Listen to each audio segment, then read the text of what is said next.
How the world's most dangerous country solved murder. Now that is a big statement right there. A country can solve murder? Is that a thing? Is that even a thing? Because, like, imagine if a country could figure out something like that where, like, every one of the citizens just never committed a murder ever again.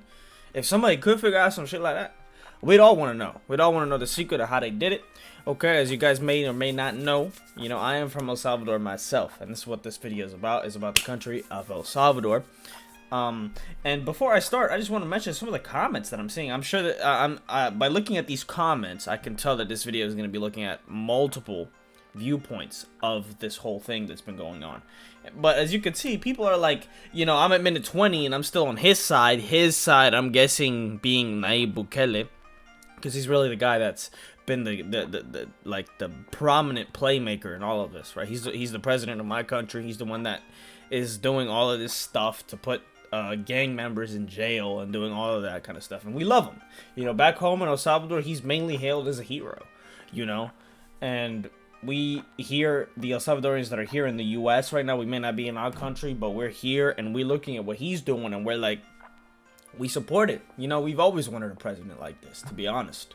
We've always asked to have a president that's just not corrupt, or if at least if you're at least always gonna be corrupt in some way because you're the president or something, like, at least give us the least corrupt one you have, because all the other ones, they just suck, but this guy has really been turning stuff around and been doing some stuff. But let's just get right into it, man. Let's go. The beginning of the rise didn't look like the beginning of a rise. Not far from the tiny country of El Salvador's capital city, San Salvador, is a smaller city, Santa Tecla. And not far outside of Santa Tecla is the tiny coffee town of Nuevo Cuscatlan. Right. Though only a 7-mile, 12-kilometer drive from San Salvador, this 7,000-person city feels far away from the busy capital. And it was here in 2012 where 2,754 voters put their faith in a young, business-savvy political newcomer for mayor, defeating the Conservative Party opposition by the slimmest of margins, just 160. He was part of the FMLN? How did I not know that? In 2012, he was part of the FMLN, which the FMLN, you can see by the red and the star, they're kind of like a communist-ish, like more like left-leaning, socialist. I don't even know what they really stand for, really. It's kind of complicated. Votes. They're all corrupt, but such a narrow margin all of those dim the young Nayib parties Bukele's are ambition. Corrupt. While he ran with the leftist FMLN, Bukele's campaign from the very beginning focused less on party lines and more on purpose. A confident, energetic 30-year-old bent on snuffing out crime and corruption and investing in education, infrastructure, and community development. Yes, sir. Yes, sir. Tell him again, the marks of Bukele's time as mayor are hard to miss in Nuevo Cuscatlan. First came education. Upon taking office, Bukele announced he'd forfeit his salary so couldn't. Yeah, that guy right there, that's like Sancho Seren or something like that. I think that might not be his first name, but that is his last name is Seren. I know this president. I think he was the one we had before Bukele. Yeah, I'm not even sure what he did. I'm not one to really keep up with the politics of El Salvador, but I don't even think he really did that much. Like, just Nayib Bukele in his first term, he has done, like, unbelievably more, like, amounts more. That's just been more impactful. Instead helped fund a scholarship program. In that year, Nuevo Cuscatlan's illiteracy rate stood at about 15%. Yeah. With the launch of a citywide reading program, Salvadoran press celebrated that in 2015, the city was free of illiteracy, making it the third town in the department to reach the mark and moving it well ahead of the national average. Okay, the other metric that Bukele would go on to tout in future he does campaigns his shit, bro. was that while he was in really office, gets down Nuevo to it. Cuscatlan only saw a single homicide. While the exact number was disputed, the exceptionally low homicide rate was a major point of pride, as the country has been fighting the violent and entrenched MS-13 and Barrio 18 gangs since the end of its civil war in 1992.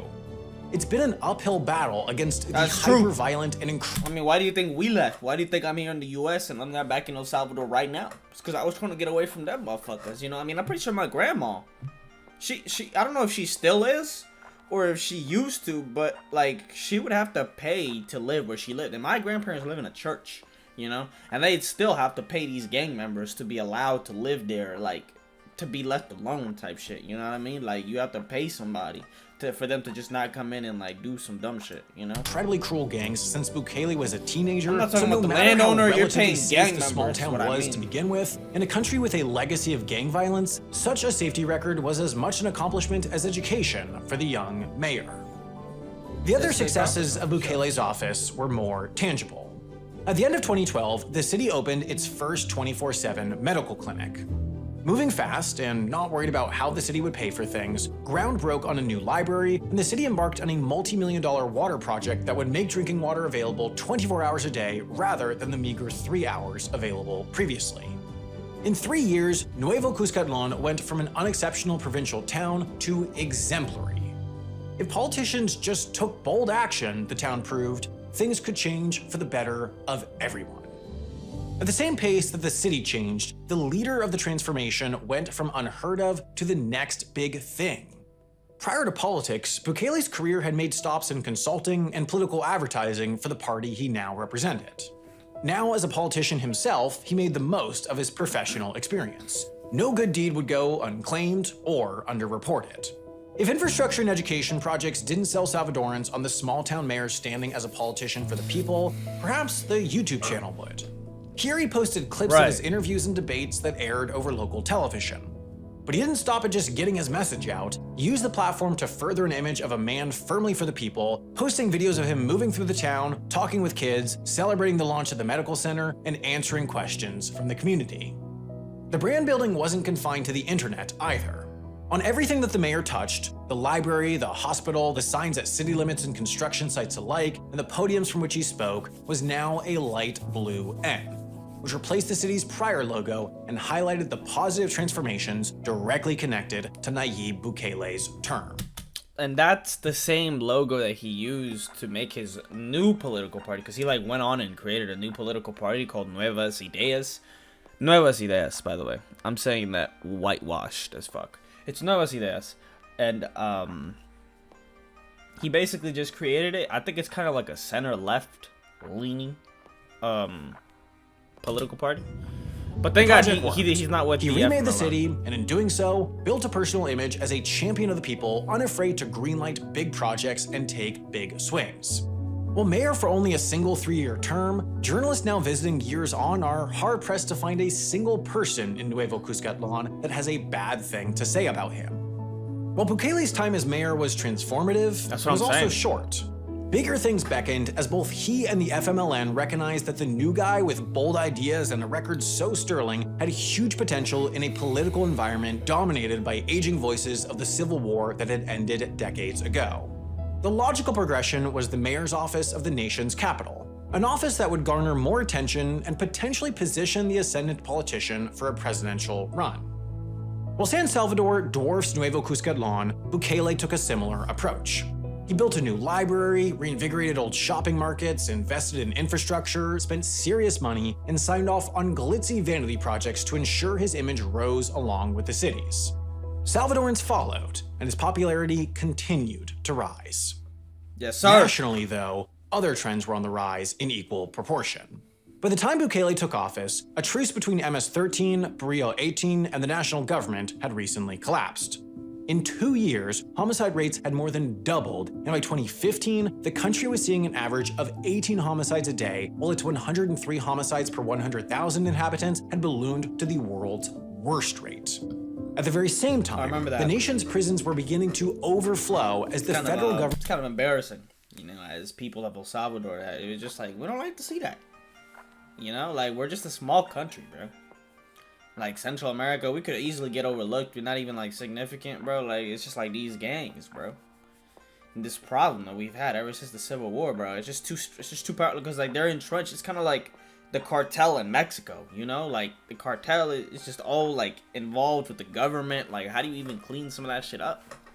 When, like, the gangs are making pacts and agreements and truces, whatever, you know, and the government officials are also corrupt and in the pocket of, like, the gang members, you know? Like, maybe not in the pocket, but, like, they'll be like, we'll let you do your thing if you give us a cut. You know, like, that's the kind of thing that a president in my country would say before Nayib. We'll be like, we'll let you sell your drugs. We'll maybe, you know, we'll let you keep owning this territory, doing what you want. just let us get a cut of something, right? Like we'll share everything. You know, you can keep doing selling drugs, whatever, like stuff like that. Leaned you know? back into heavy-handed gang policies that threw more and more gang-affiliated Salvadorans behind bars. From 2010 to 2016, the country's total prison population grew by more than 11,000, while the incarceration rate hit 579, far outpacing any other Central American country and nearing the top of the list globally. While Nayib Bukele's name recognition was expanding and image as a big idea reformer was sharpening, the country was crumbling. Gangs killed dispassionately, while the government arrested citizens indiscriminately. Salvadorans were nothing short of desperate for change, as the threat of gang violence now impacted every aspect of everyday life. Old politicians and old policies just weren't enough anymore. A lane emerged. For decades, El Salvador's politics effectively ran as a two-party system. It was FMLN or it was ARENA. No serious candidate would even consider running for high office without aligning themselves with one of the two. But despite surging popularity, Bukele's support from FMLN, his party was waning as he constantly broke rank and strayed from their platform, so in response, he was failing to get the votes of his own party members for some of his mayoral ambitions. They became the barrier to his goals. This quickly devolved into a vicious cycle of one criticizing the other and vice versa, before finally, Bukele gave them an excuse to get rid of him. FMLN officials alleged that he called their lawyer a bruja, a derogatory term that roughly translates to witch. This, and its violation of their ethics policies, was the reason given for his expulsion from FMLN, but all understood that it was heavily, if not entirely predicated by his increasingly distant and hostile relationship with the party. The fallout with FMLN took Bukele off what appeared a predestined path towards the presidency. He clearly couldn't join ARENA, the opposition, and without either support, precedent suggested a successful presidential run was impossible. But regardless, he forged on. Wanting to form his own party, but unable to in time for the upcoming election, Bukele teamed up with the Grande Alianza por la Unidad Nacional, meaning his incredibly long-shot presidential run could begin. Both traditional nominees, backed by the traditional parties, ran traditional campaigns, rotating between TV appearances, radio interviews, and stump speeches about why they'd be the best person to put at the helm of the Salvadoran political system. Bukele, meanwhile, argued that the system itself was the problem. He promised to gut the establishment and its corruption, largely delivering this message through Facebook and Twitter, attaining skyrocketing engagement with each. His few physical campaign events more closely resembled parties, as he hosted dressed like a Silicon Valley CEO, not a suited presidential candidate. As election day neared, the polls trended increasingly towards his direction, and so confident in his position, he didn't even show up to the debates, unwilling to even engage with the mainstream political candidacy system. It may have been risky, but it worked. The FMLN candidate attained 14.4% of the vote, the ARENA one 31.7%, and Nayib Bukele, the 37-year-old outsider, commanded 53.1%. Such a decisive victory that the almost inevitable runoff wasn't even necessary. On June 1st, 2019, Bukele assumed office and became the 43rd president of the Republic of El Salvador. Change came quick. In the days that followed, Bukele unveiled his so-called territorial control plan. The plan that would transform El Salvador from one of the most dangerous countries in the world to one where people could simply go outside without fear. It reportedly had 6 phases, with a 7th to be implemented only if the rest didn't work. Each phase was only unveiled at its start, but the first started just 20 days into his presidency and was dubbed Preparation. It comprised a surge of police and military into 12 of the country's most dangerous communities, ones that were effectively gang-held territory, along with initiating a state of emergency in the nation's prisons, prohibiting visitors and calls so that incarcerated gang leaders could no longer communicate. Essentially, the idea was to just start, to use the resources on hand to do what they could to start to fracture gang structures. The next phase was opportunity. Perhaps as a way to foster public support before the more heavy-handed phases to come, this second step involved using a $91 million loan from the Central American Bank for Economic Integration to invest in community centers, skate parks, schools, and other services that would work to prevent young people from joining gangs in the first place. But phase 3 was where things got tricky. The name was modernization, and the idea was to buy the country's national security forces some $109 million in equipment. Drones, helicopters, guns, everything they'd need to fight an all-out war with the gangs. The only roadblock to implementing this was that the $109 million loan, again from the Central American Bank for Economic Integration, would have to be approved by the country's Legislative Assembly. The Legislative Assembly, however, was formed by an election in March 2018, almost a year before Bukele's election, long before he could influence an outcome. Therefore, the Legacy Arena and FMLN parties held 53 of the 84 seats, a firm majority, while Bukele's adoptive party, Ghana, had just 10. Essentially, in order to do anything, including get this $109 million loan, the president had to appeal to the lawmakers from the two parties he had just convinced the entire country were the problem in his campaign. Unsurprisingly, the parties pushed back, asking for more transparency on where funds would go, leaving the loan and phase 3 of Bukele's crucial territorial control plan deadlocked. This is where things got iffy. Supposedly, the president invoked one of the powers granted. Bro, that's gangster, bro. That's kind of gangster. Like, going up in there and being like, nah, fuck you, you're the problem, you're a bitch, your mama's a hoe, you know, you don't do shit, you're corrupt, you're a gang member, I literally saw your brother, you know. Like, to go in there and be saying some shit like that, that's just on some crazy shit, man. That's on some gangster shit. Like, that's just what gains you respect to the people right there, bro. More people need to be like that. Imagine if somebody like that could come by in the U.S. Somebody that was not a Democrat or a Republican, you know? That didn't do things the traditional way, you know? But I don't know. I think you need to be a country that's in the state of El Salvador to ever even... You need to have a lot of variables on your side. And the U.S. just doesn't have that, you know? They're just too... you know, polarized. You know, it's only ever Democrat or Republican. Nobody else gets talked about. Like, nobody else is even in the picture. Nobody ever would expect anybody else to be in the picture. We don't even talk about them. We're just like, oh, who is it going to be? Who's going to be a Democrat guy that they choose, that we didn't choose, but we have to vote between them two fucking idiots? You know, it's like, it should be a lot more like this, where a guy who really doesn't agree with any of them and is like, hey guys, I think we can make serious change here. And I'm proving it to you guys. Like, hey guys, look at me. Look what I'm doing. I'm actually doing something. Like, why don't we get a president that can actually do something here in the U.S. as well? And that's probably going to anger a few people because, well, you could argue all presidents do something. You know, like, obviously, you know, Trump, he's done his thing. Biden probably hasn't really done much, but he's done his thing, you know. But I think we could have a president that just does more and that's not in, like, a corporation's payroll. You know, like, they have the same problem here, but instead of gangs, it's corporations. You know what I mean? Like, him by the Constitution. We need somebody to come in and just Part 7 change everything. The office. I'm sorry, and I know that makes me. I'm romanticizing the idea of, you know, disestablishmentarianism or whatever, but like, bro, like, we need somebody to come in and make changes, bro. Because as you can see, most people, it seems like we're in a failing society. There's depression everywhere. People are just, you know, like, we could be doing way better than this. Is all I'm saying, you know, and we need to be pushing for that. Because if we don't, we're just always gonna be in the you know, the to convene an extraordinary session of the Legislative Assembly when, quote, the interests of the Republic demand it. While vague, many questioned whether the lack of approval of a loan constituted an extraordinary situation worthy of an emergency legislative session. While lawmakers squabbled over whether this was a legal maneuver, and therefore whether they would attend the Sunday session, Bukele pushed back, saying it was their constitutional requirement and threatening them by publicly reminding everyone of Article 87. Article 87 of the Constitution states that people have the right to mount an insurrection if lawmakers fail to follow the Constitution, and therefore, Bukele implicitly asked his supporters to come to the Legislative Assembly prepared to overthrow the government. So they did, surrounding the building, but ultimately only 20 of 84 lawmakers showed up, far from the minimum needed to legally vote on legislation. Regardless, Bukele arrived, and not alone.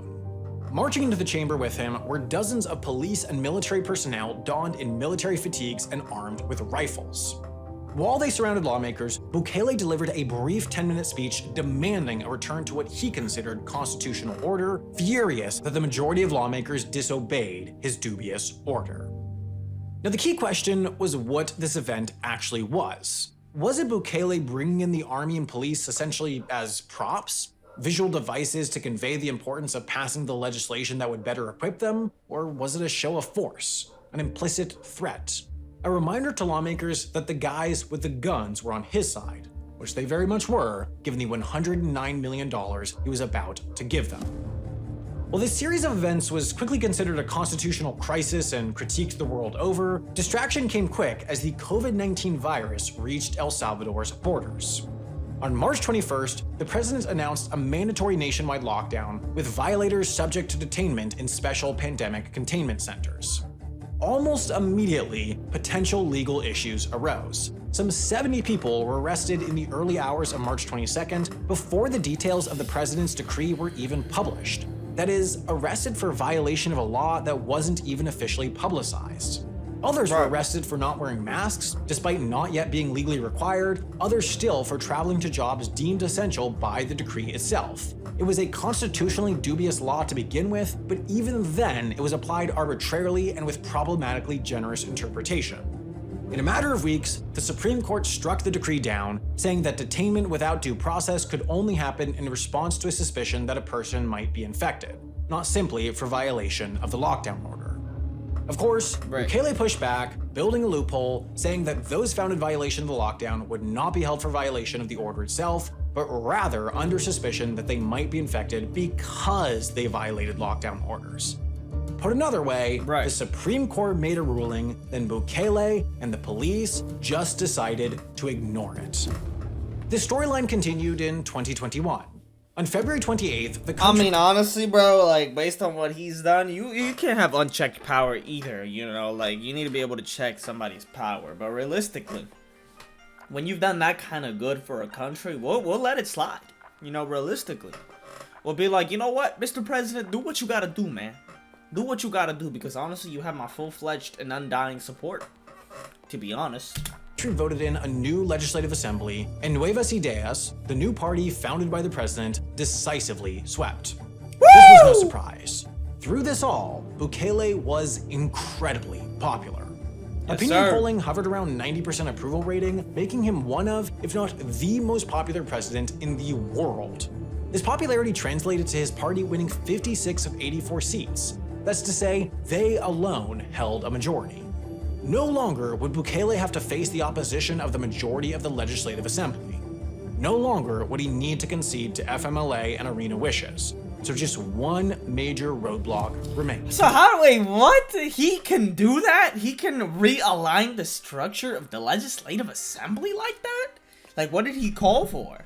Did I miss that part of, like, him calling for it? Like, I'm guessing I just didn't hear exactly what he was saying, but, like, he changed the Legislative Assembly? That's wild. The Supreme Court itself.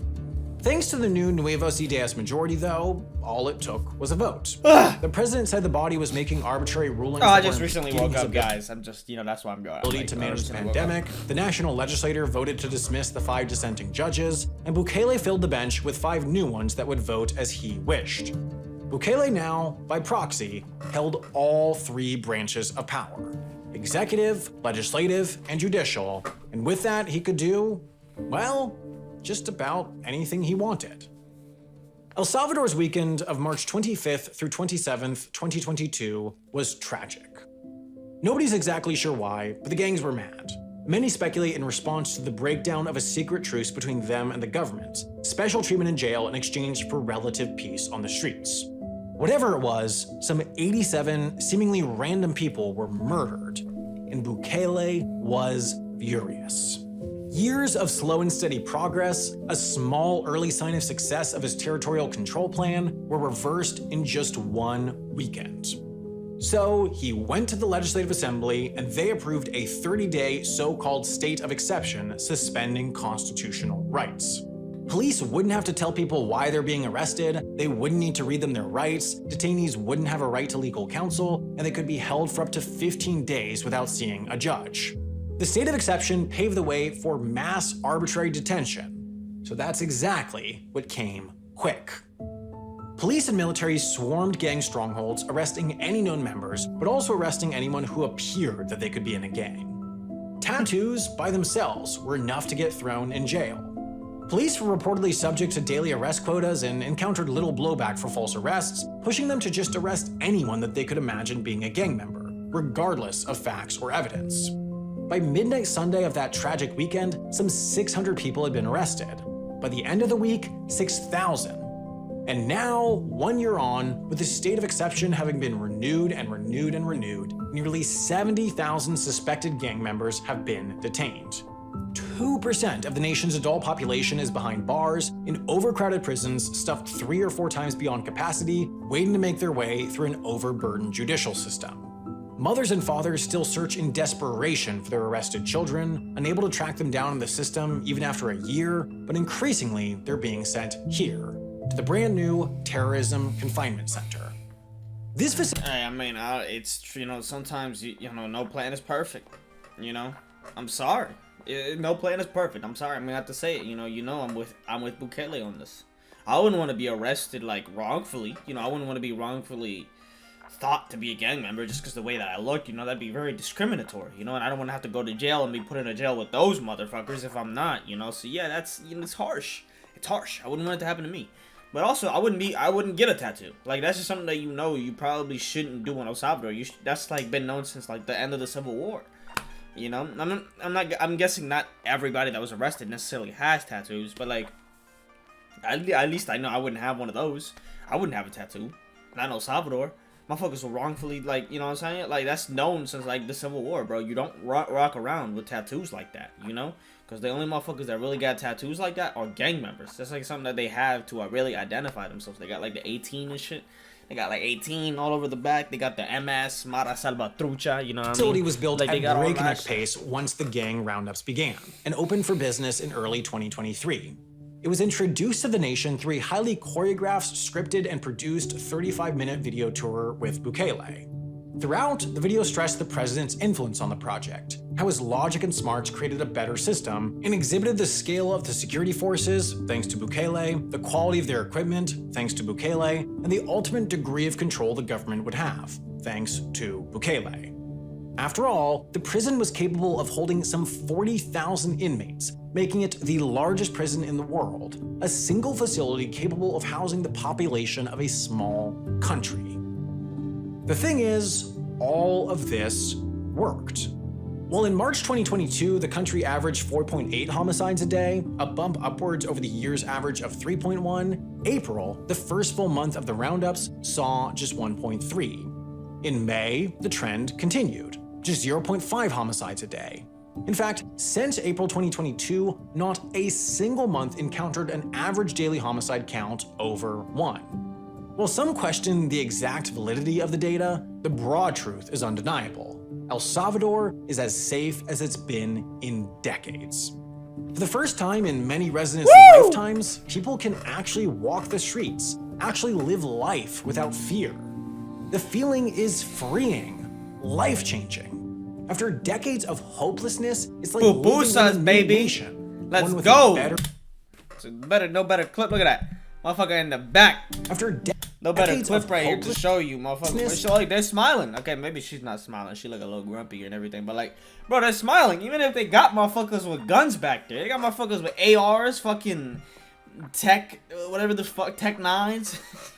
Fucking Uzis and shit, RPGs. Motherfucking everything out there, man. And look, she's still smiling. They don't even give a fuck. They're smiling because at least no gang member's gonna come up and be like, run your shit, bitch. They're not gonna come and ask for it. They probably don't even have to pay nobody off to even be able to get their own posts like this. My grandma used to do this shit. She used to sell pupusas on a street corner. Now she just sell it from her church. It's like living in a new nation, one with a better, brighter future. Bukele is as popular as he's ever been. The checks and balances of power may have been degraded, the judicial system may have broken down, thousands may be unjustly detained, but in the opinion of the vast majority of Salvadorans, the ends justify the means. Polling shows Bukele's approval rating still around 90%, making him still perhaps the most popular president in the world. Elsewhere, however, his image is different. Bukele has been condemned by just about anyone in the business of condemning. The United Nations, Human Rights Watch, the US State Department, international media. very few come to his support globally.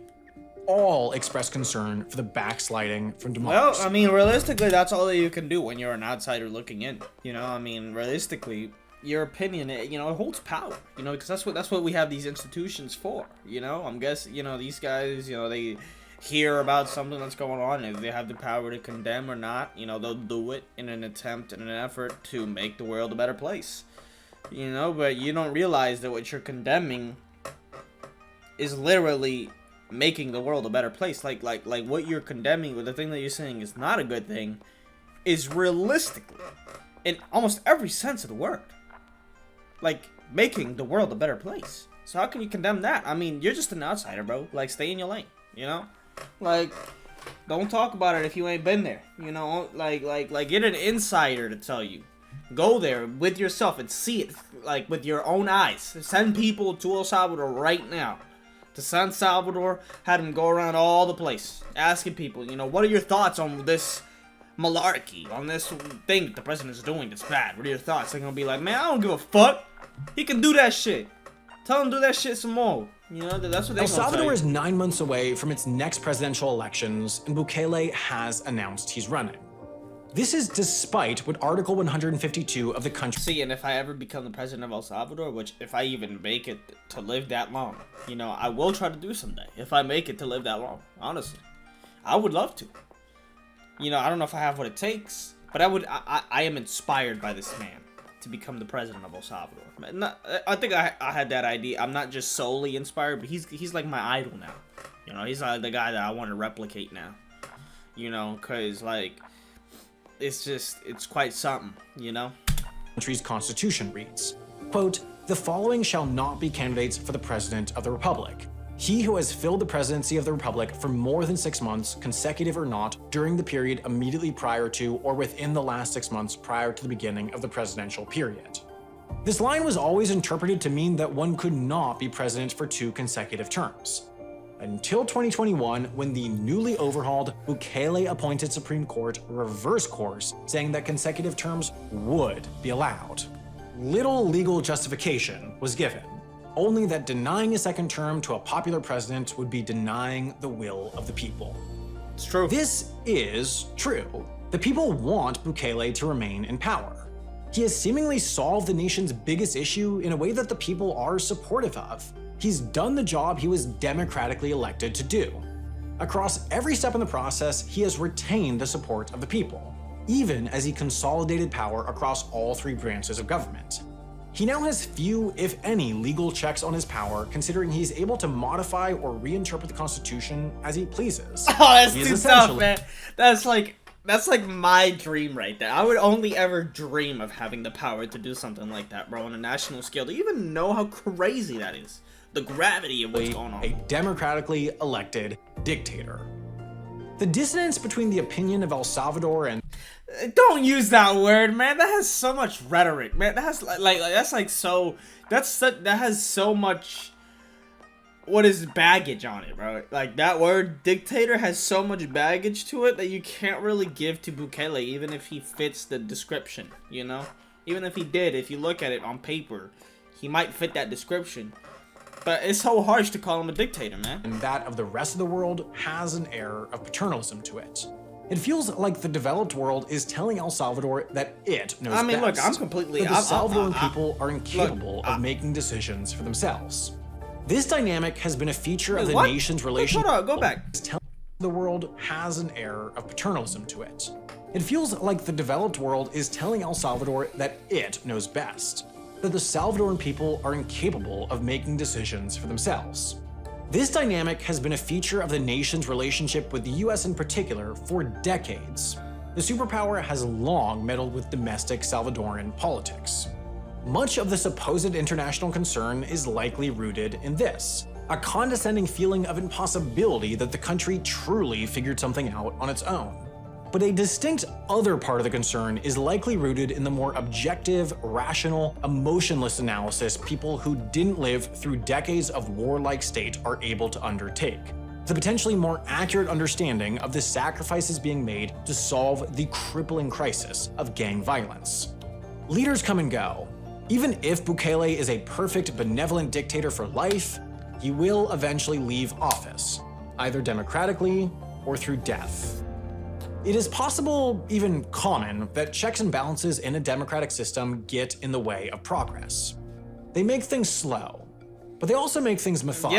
This is just one of those things, man, where you gotta find the perfect balance, man. Sometimes in certain situations, you need people to step in and do things undemocratically. I mean, it's been said by many philosophers who have studied, political theory, Like, sometimes, they ask questions, can a man know what's best for him? Can the average person for society really be? Can the average person of a society really know what's best for that society? So should what that average person thinks really be taken into should it be taken into account? Should they even have a say? Should they even have a voice? These are all things that philosophers have talked about, and they've talked about how in certain scenarios, certain forms of government are best, and even in some of those might include, authoritarian governments, totalitarian, what have you. For certain situations, having a certain kind of government is just better, like democratic is not necessarily just the perfect government. Well, it's still a democratic process. He was democratically elected or whatever. I shouldn't say democratic, but like a president to do the things that Bukele has done, it's necessary in this kind of situation. It's just people may look down on it because you're like, you're breaking some of the rules that we have in place to stop people from becoming dictators. We don't want no communist. We don't want nothing. We don't want none of this shit. We want to put checks and balances. We want to have checks and powers, whatever. And like he said, they think that we don't know how to best run our own country. We don't think we know what's best in our interest. What's for our own best interest. But we do. Honestly, they're the only ones who can know. The U.S. is not the arbiter of truth. Certain things require drastic measures, and it required a kind of change that only Bukele could make. And I think other countries need to learn from it. If you're in a situation where a more dictator-like president who has absolute control over everything, if that would help your country out of a serious crisis, debilitating crisis, then go ahead and do it. Or if the problem is opposite and having a dictator-like president is causing all your problems, then have somebody come in and root them out. And it's not that simple. Obviously, it's not that simple, but you can do it with a country like El Salvador, which is why it's amazing that we're seeing such a thing, because this likely wouldn't be possible in every country. There's some countries where it's just too hard. But this was perfect. He came in at the right time, slick, did all the right things that allowed him to do this, because doing this is not easy, but it's very effective. It's through this process that decisions are properly vetted. It's a system of government designed to depend on the system itself rather than any particular individual. So it's a system of government that makes short-term sacrifices for the long-term gain. El Salvador, meanwhile, has flipped that on its head. It's putting all of its eggs in one basket and making long-term sacrifices for short-term gain. Maybe the people are right. Maybe it's a sacrifice worth making to solve the #1 issue holding the nation back. Or maybe the international observers are right. Maybe their outside perspective is valuable and the country truly is making a colossal mistake. But what's sure is that if it is a mistake, it's their mistake to make. As a sovereign nation, the Salvadoran people have the right to decide on their own, without international meddling, what they want to do, even if that means the democratic election of a dictator. The accessibility of smartphones these days has changed a lot, but one interesting thing, this Twitter really never. Okay, well, yeah, brilliant. Is that brilliant?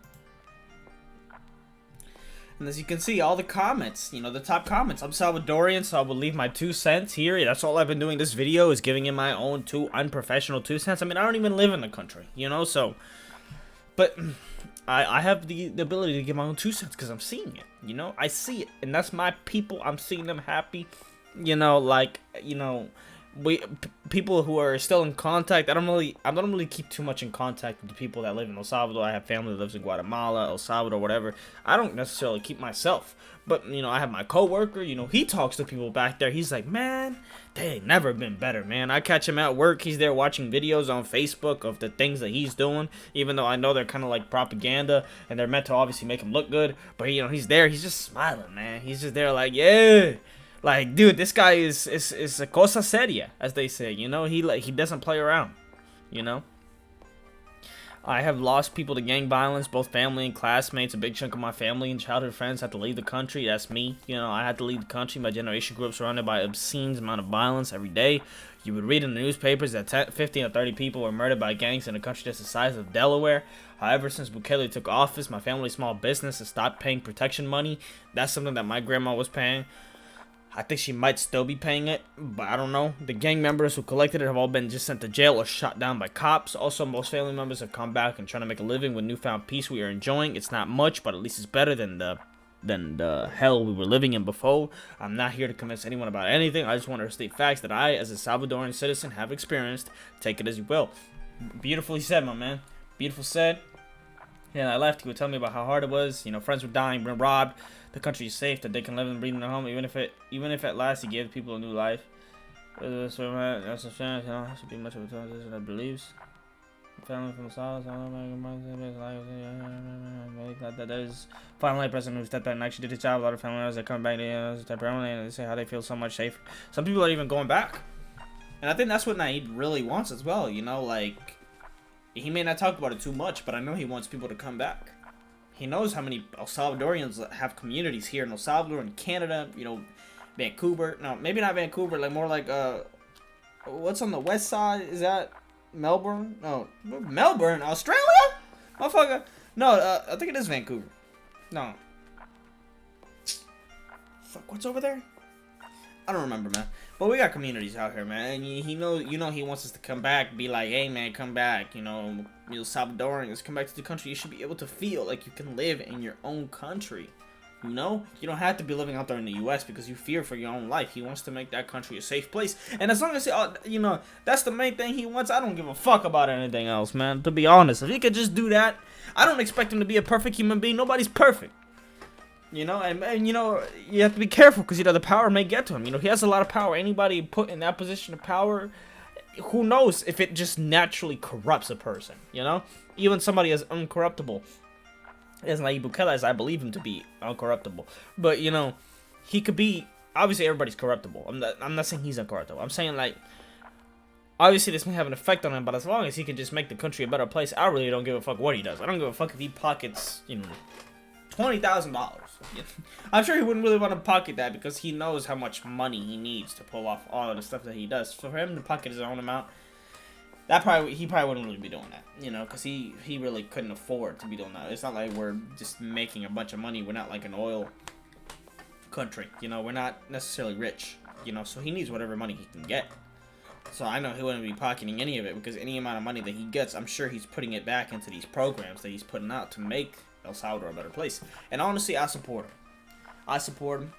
I think most people looking at this video, they support him. Even though they're staunchly opposed to the idea of a dictator, and of course you should be. It's super dangerous. We've seen what a dictator can also do, but not in this case. You have to be willing to make exceptions because certain situations call for exceptions. It's that you got to find the right balance to things, and the right balance is ever changing. There's no end all, there's no capital T truth out there. There's just good solutions for certain situations. And that's all I gotta say, man. Hopefully you guys enjoyed. Hopefully you guys got something from this. Hopefully you guys enjoyed hearing my 2 cents, my take on it, whatever. I think more countries could learn from El Salvador, and dealing with their problems, but countries like the U.S., you imagine it'd be very difficult to do that. There's too many checks. Who knows if it's too late? That's one of the worries of mine, is that it's too late to ever make a change here. Imagine like making a change from capitalism to something else. It doesn't have to be socialism, but like imagine making that kind of change. It'd be quite something to see. It'd obviously be gradual. It'd be slow. It'd be over time. Nothing like that could ever come instantly. Maybe not even Definitely not in like the amount of time that it's taken El Salvador to do things. Because I mean, you gotta imagine it's just such a much bigger country, and so many more variables at play. But the corporations are really taking a hold, man. You gotta see the corporations in this country as those gang members. They not gonna like me saying that, but you know, what can I say? You know, that's kind of the way that you gotta really look at those stuff, you know, because they're having unchecked power, you know, like they have control, and they are making, you know, they're pushing for policies that do not have a positive change on me or you. Nothing ever really gets done around here, it seems. Obviously, change in the bigger country would be harder to see, but realistically, not as much as could be getting done is getting done because of, you know, I don't, you know, they're only on their pay, you know, presidents are on their payroll, not on us, you know, so. But anyways, I'll be seeing you guys later, man. Hope you